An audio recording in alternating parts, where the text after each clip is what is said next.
Hello and welcome back. In this lesson, we're going to be talking about conditionals and logic gates, both of which are going to be very useful for your coding journey. Now, before we move on to this lesson, let's review the worksheets from last lesson. Okay, now let's start off with question 1. Identify the data types of the below variables. So, as you can see here, this is a number that has a decimal point. Now, what's that called again? Now, that'll be a float. Now, this is also a number, but it does not have a decimal point. It's a whole number. So it would be an integer. As I've told you before, booleans are either true or false, and this is false, which is one of those booleans. I mean, it is also a word, which is how strings are structured, but there are no quotation marks around it, so it has to be a boolean. Now, we have 5, which may seem like an integer data type, but remember, if it has quotations around it, it's a string. Again, of course, this will be an integer for obvious reasons, and this, again, would be a string. Moving on to the next question, let's see what we have here. Make a program that takes 3 numbers as inputs and prints the average of those numbers. Now, of course, we need 3 numbers as inputs, so we take 3 inputs. Right? So we have input 1, right? Input 2, and input 3. And of course, we're going to store these inputs somewhere, so we need to put them in variables. Let's say number 1, number 2, and number 3. Again, now we have to convert them to integers.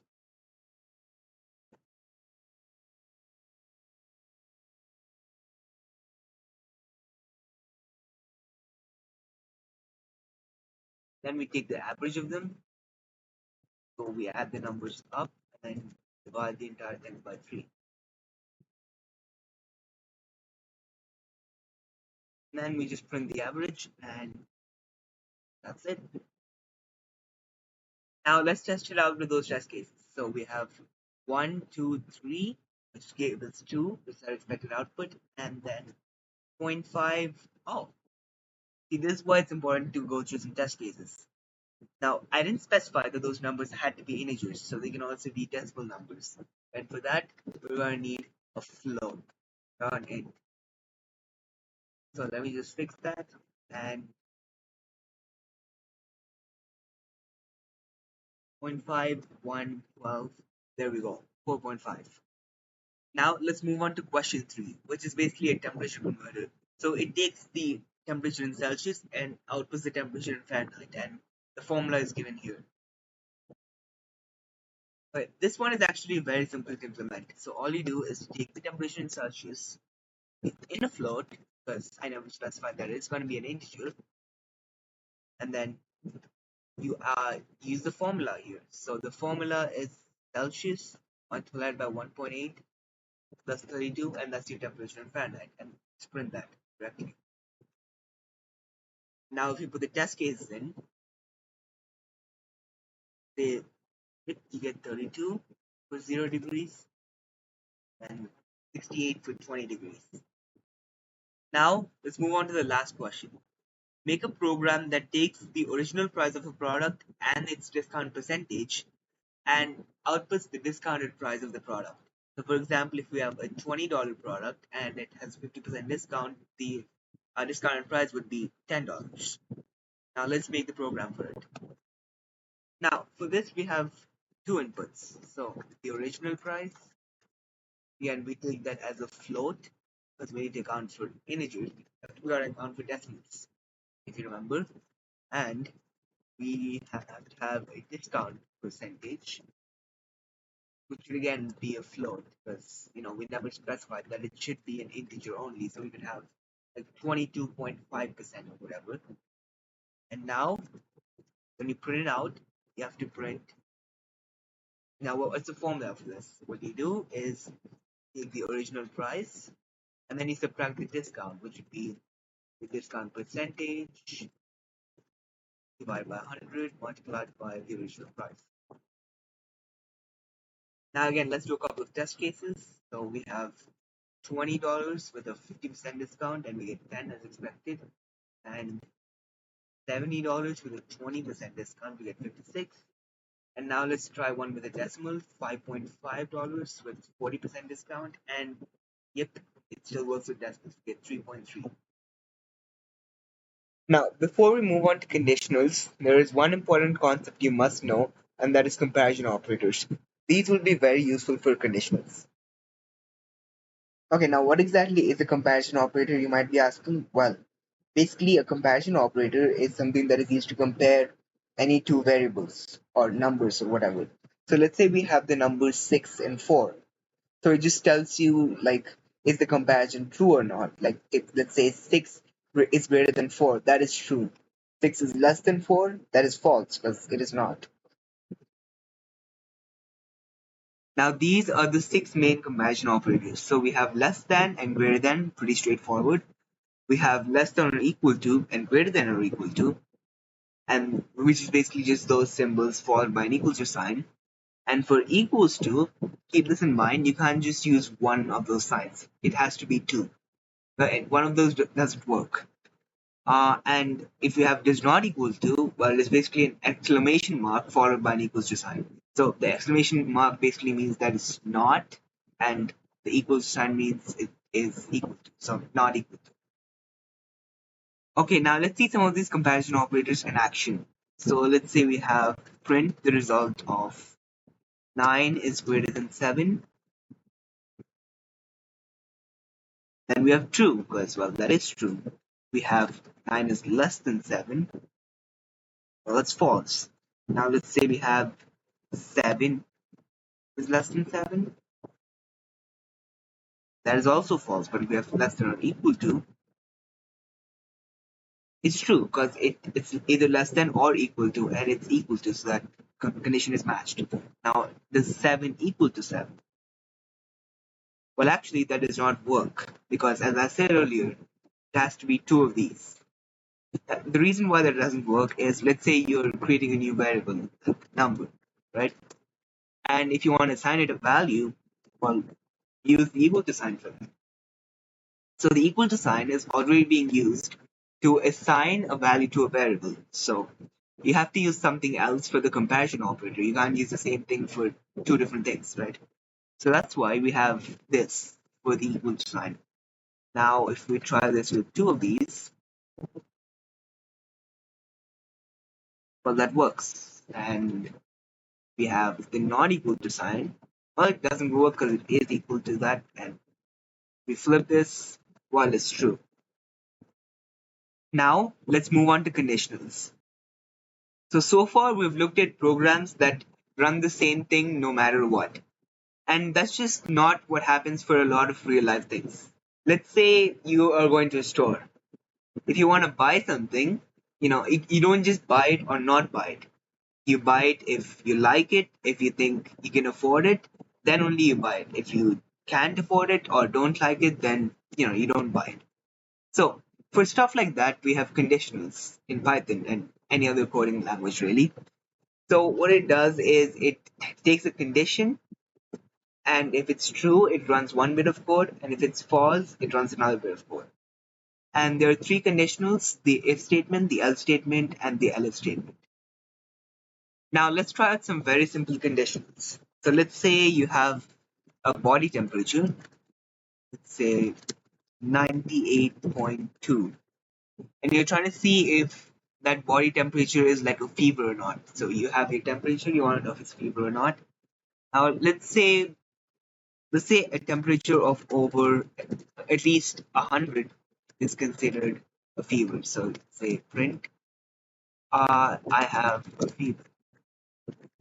And if it's not, then well, I don't have a fever. So let's test this out. Oh, well, I misspelled this. Yep, there we go. I don't have a fever. Now, let's just make this an input, float input, so that the user can just enter the temperature themselves. And let's say we want to try with 105, then yeah, you definitely have fever. Now, this begs the question, A normal fever of just like 100 is not as bad, but if it's like 105 or a higher fever like that, it's definitely much worse. So of course you want to differentiate between a high fever and a low fever.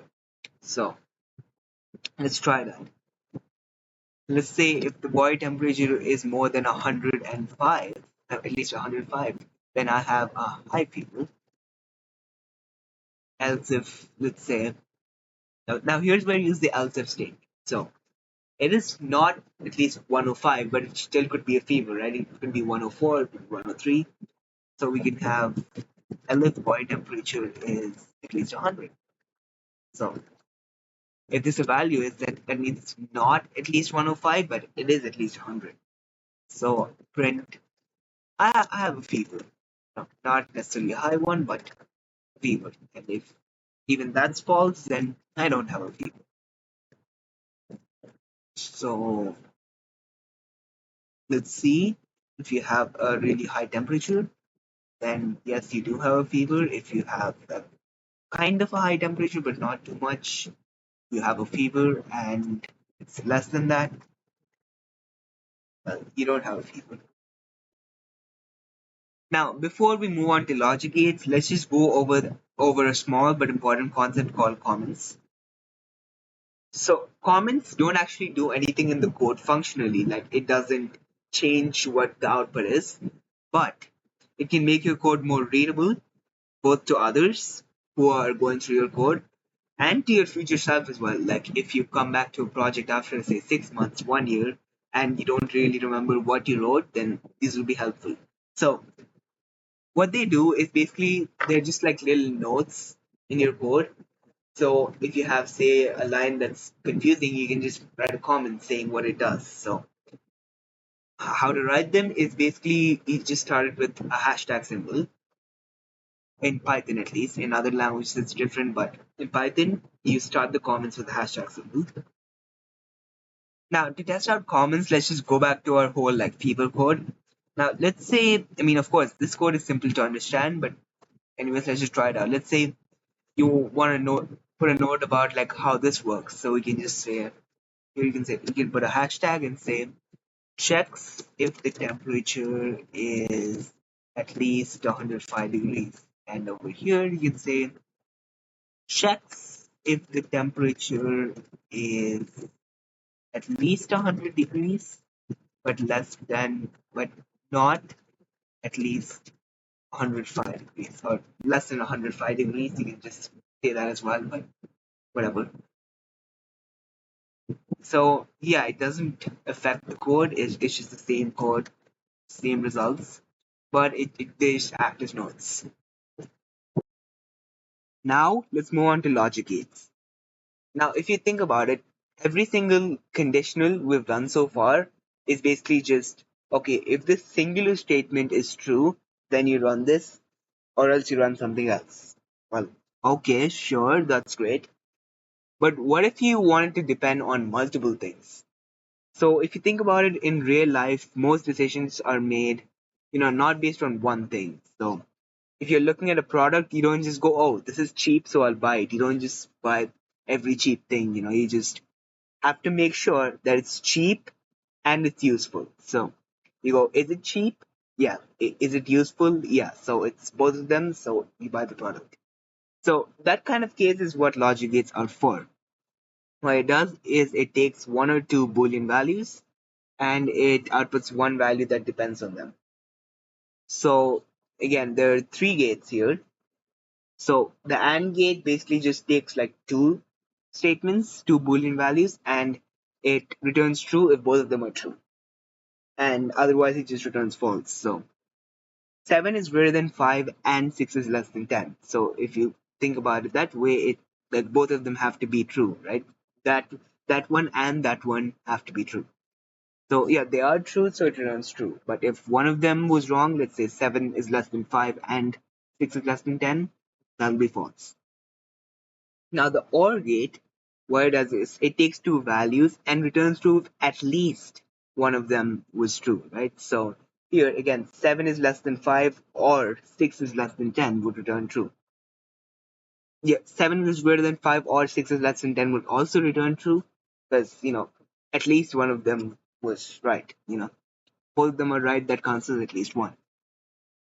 It only returns false if both of them are wrong. Let's say if you have 7 is less than 5 or 6 is greater than 10. So, and then the NOT gate. So this one takes only one value and just returns the opposite. So if we have a true statement and we put a NOT around it, it comes as false. And if we put a false statement and we put a NOT around it, it becomes true. So again, not 7 is less than 5. So 7 is less than 5 is a false statement. And so not false would be true. Now let's try out some logic gates. So let's say we have two statements, right? Let's say 5 is less than 10 and 10 is less than 15. Let's say this should return true because both of these statements are true. And by the way, you don't necessarily have to put in a statement here. You can also just directly put in a Boolean value. So let's say you can put and true here or and false and another word, right? This would result in false because this is true, but this is false. Yeah. And of course, if it's or, then it would actually return true because one of these is true. Yeah. Now let's try out not. Let's say we have not 10 is equal to 12, right? So this is false. But since we're putting a not in here, we get true. And if we make it true and we put a not around it, it becomes false. So it's just the opposite. Now we can also just like compare variables with this and make those statements. So that's where this is the most useful actually. Let's say we have number 1 is 5, number 2 is 10. Let's say print number 1 is greater than 10 or number 2 is greater than 10. So both of these are false. This will come as false. And if we change one of the values, well, yeah, basically just logic gates but with variables. Now here's something that's called a truth table. So a truth table is basically like you assume that A and B are two statements, and depending on whether they're true or false, these outputs change. So if both of them are true, then only A and B would be true. But A or B would be true if only one of them was true, and not A and not B would just always be the opposites. So you can just go over this if you want. Now let's move on to some practice problems. Okay, now for the first problem, we have something pretty simple. So the user inputs the rank and suit of a card, and your code must find out whether or not that card is the Queen of Hearts. Print the result. So if it is, you say yes. If it's not, then you say no. So this should be pretty straightforward. You can feel free to pause the video and try it out yourself.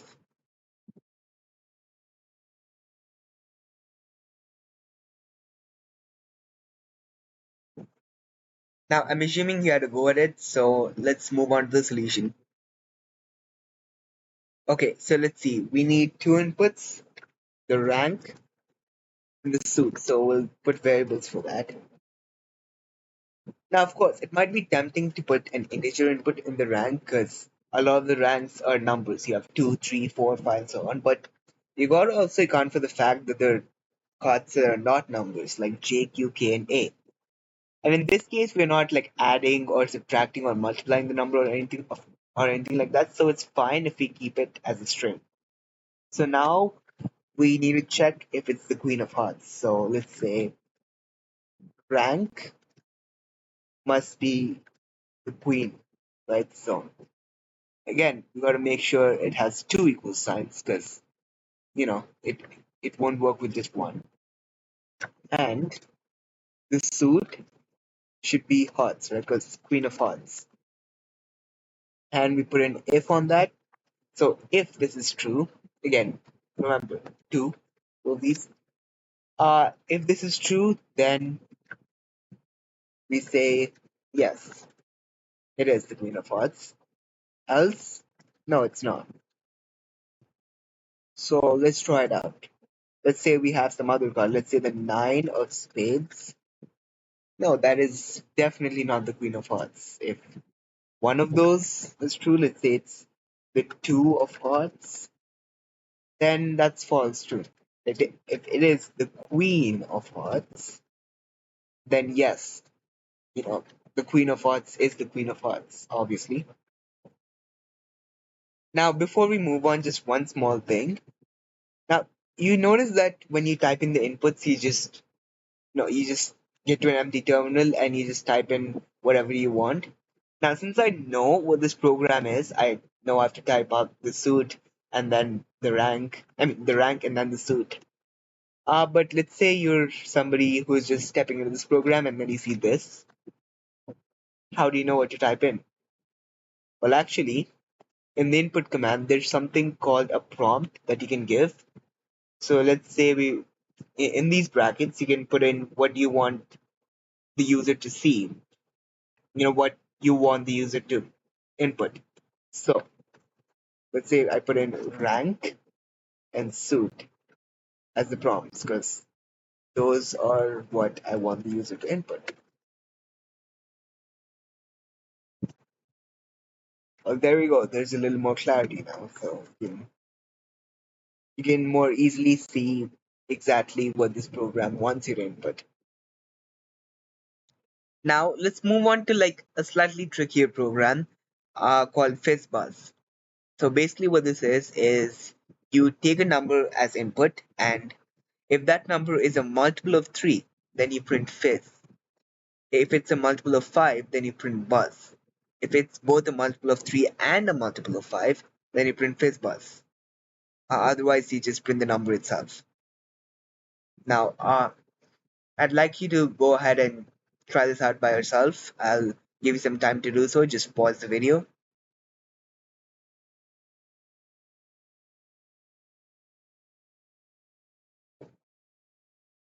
I'm assuming you had to go at it, and so let's move on to the solution. Now, of course, we need to get started by taking our number as input. So we take the number, we take it as the input, then we convert it, and then we check if the number is a multiple of 3. Now, if you remember, we have the mod operator, which basically just checks the remainder, right? So if it's a multiple of 3, the remainder of that num divided by 3 should be 0. So we get num mod 3 is 0, then we print this. And you just do a simple if else statement, right? So we get else if num mod 5 is 0, then we get print buzz. Now if num mod 3 and num mod 5 is 0, if it's a multiple of both 3 and 5, which another way to write that is it a multiple of 15? You can also write if it's a multiple of 3 and a multiple of 5, but it's just easier to write it this way. So we get fizz buzz. Otherwise, you just print the number itself, right? That's what's in the problem statement. So let's try this with a multiple of 15. And whoops, what just happened? It's supposed to print fizz buzz, right? Let's see what's actually happening in the code, shall we? So you're putting 30 as the input. Num mod 3 equals 0. That's true. The remainder is 0, so it prints fizz. And none of these actually get executed because guess what? Multiples of 15 are also multiples of 3. Now, how do we fix this? Now, you have to remember that the flow of the statements, the order in which you do it, also matters. So you got to make sure that if you're printing fizzbuzz, you don't print anything before that. So you put it as the first statement. So if num mod 15 equals 0, you get fizzbuzz. And if only it is not a multiple of 15, then you go for the singular buzz or fizz, right? So we can put this here, and num mod 3 is 0, then you get fizz, right? Or else you print the number. Now let's try it out with, say, 30, something that is not a multiple of 15, but a multiple of 5, something that's, let's say, a multiple of 3, that works, and something that's neither, 19, right? So let's try, I don't know, 2.5. I never specified that the input has to be an integer, did I? I can also input decimal numbers, so that is something you have to keep in mind. Don't just go int input on impulse. So be very careful that the problem this specifies that it has to be an integer or else use float. Just to be precautionate about it. So let's try it out now. 2.5 is obviously not a multiple of 3 or 5 or 15, so it just prints out the number. Alright, now that is the end of the video, and like I did last session, I posted a worksheet in the description. I highly encourage you to go through it. These answers will be discussed next class. And thank you for watching.